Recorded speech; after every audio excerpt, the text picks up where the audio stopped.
pestañas, que las maletas se llenan y cada esquina en la casa preguntará ¿por qué te fuiste sin despedirte?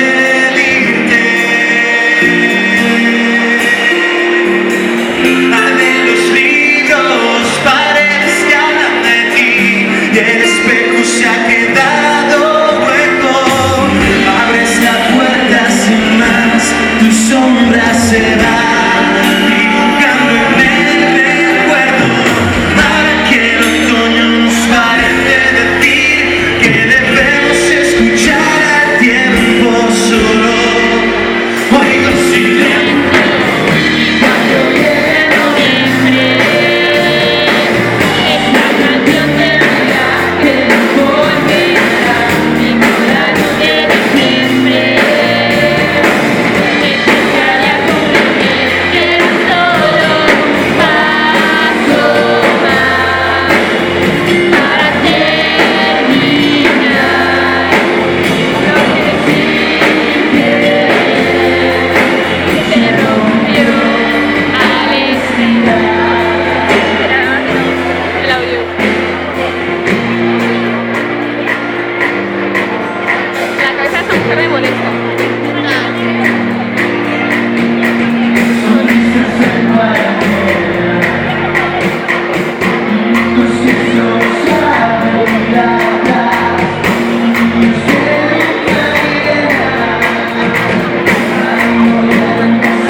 Yo estaba grabando.